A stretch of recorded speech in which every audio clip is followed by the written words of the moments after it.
Great to see you. This is number 3 of our Bible study. September 29th, we finished the book of Genesis, and we are moving into the first 7 chapters of the book of Exodus. We rounded out our conversation today around Genesis, just reminding ourselves what the themes are that we have in that book, what we've encountered and what we take away with us from the text. A few things that we talked about. A primary theme is human failure, God's faithfulness. And sort of tied to that is what we find in Genesis chapter 50, verse 19. What you have intended for evil, God has turned to good. And so God is with the characters in the book of Genesis. They fail. They do evil things to their neighbors. They do things that they think are in their own best interest, and they are not. And God shows up, and God shows up, and God shows up. So that's one important theme. Another theme that we remembered today as we thought back over the book of Genesis is the theme of barrenness. And the women can't have children, but God does fill their womb with a child. And that caused us to remember that children do not come from the decisions made by people. Like, some things have to happen. I get it. This isn't a biology class. But that God is the one that fills the womb. God brings forth a particular soul into the world at a time for a particular reason to hopefully call out God's greater kingdom. So we talked about the theme of barrenness a little bit, as well as we ended up sort of filling out our conversation about Genesis. See if there's anything else. Oh, and also we talked about blessing, and we talked about what a blessing is, and sort of the requirements of a thing being a blessing. So first of all, I preached a couple of weeks ago about a little bit about blessings, about how they're sticky, right? And they stay with us and they have impact because they both create trajectory for a life, and they are honest about the trajectory upon which one is traveling. And so a great example of this is in chapter 49 in the book of Genesis, when Jacob blesses his 12 sons. He says, and Benjamin is a ravenous wolf. Now, that doesn't sound like the kind of blessing that you might want to have bestowed upon you by your father. But what it calls our attention to is the honesty and the trajectory. So Jacob knows his son Benjamin, and he knows him to be this ravenous wolf. And he names what is, and because it is what it is, that is the trajectory that Benjamin continues on.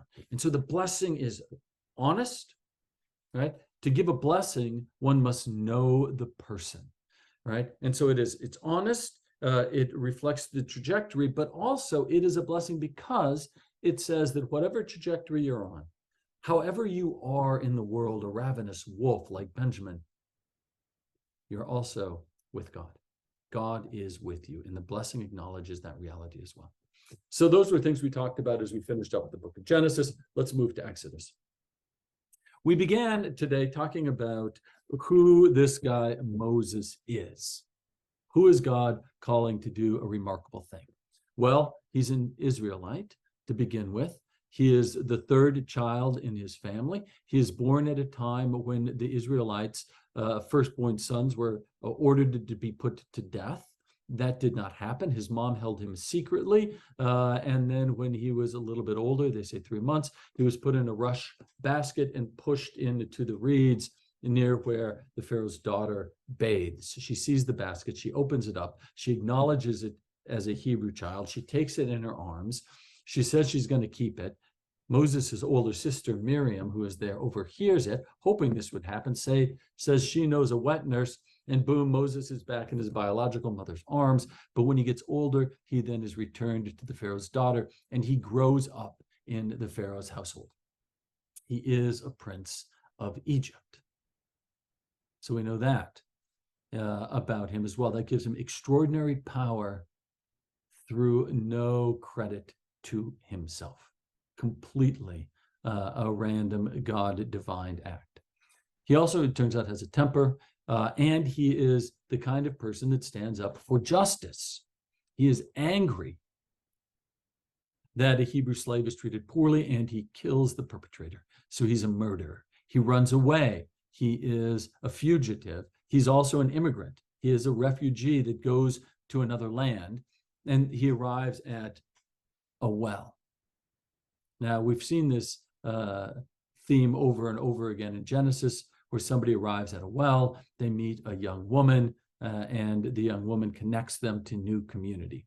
Now, it's interesting, the young woman is met at the well because it is the lowest of the low within the family structure's jobs. It is the young girl. She doesn't study. She doesn't take care of the sheep. She just goes and gets water and brings it home, and she goes and gets water and she brings it home.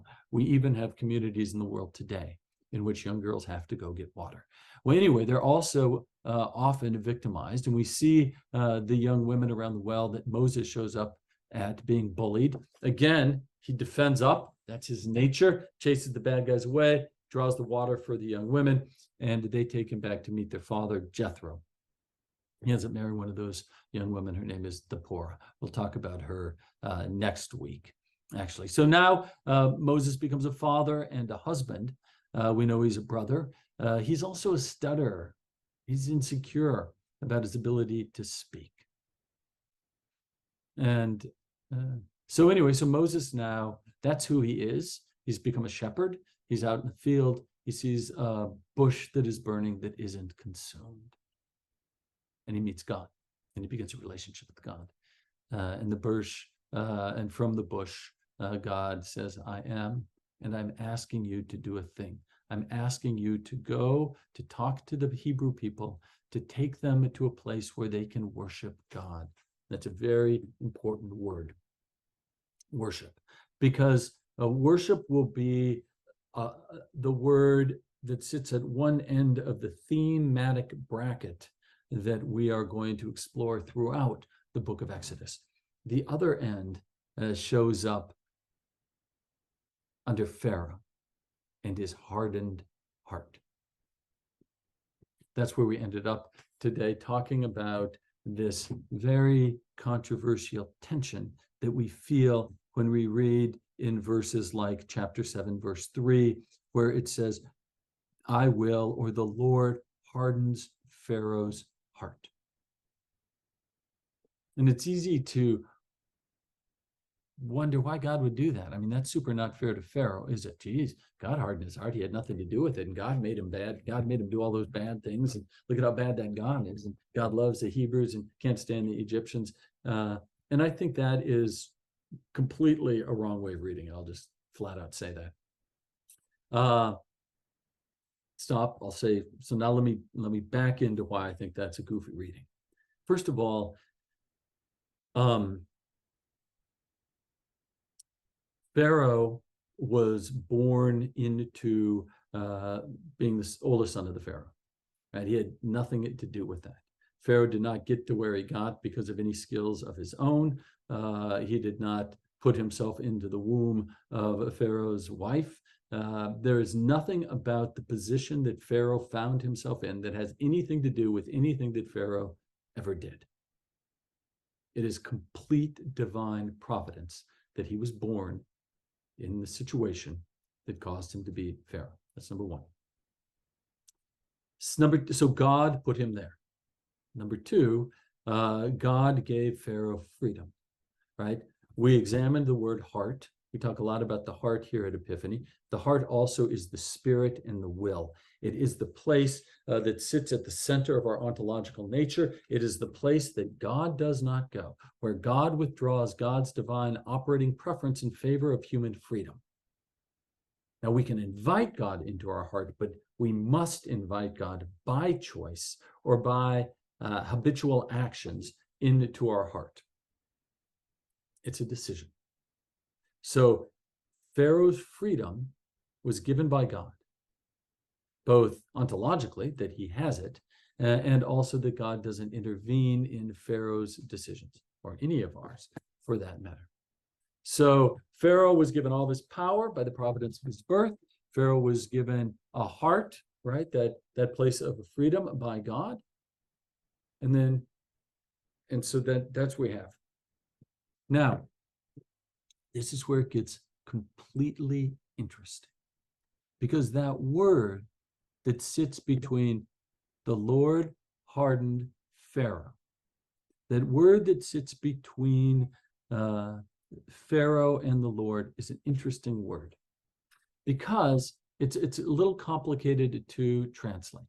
It can mean sort of heaviness, right? Or heavy, as in heavy decision, not a light, easy to make, but something worth deep contemplation and consideration, right? This is a heavy consideration, right? So that's one way to think about that word. The other translatable way, they have the same root, this heavy and hardened, and also honor.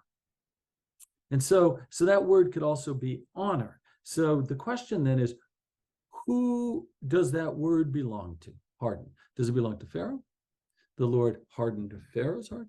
Or does it belong to the Lord? So we could read it this way.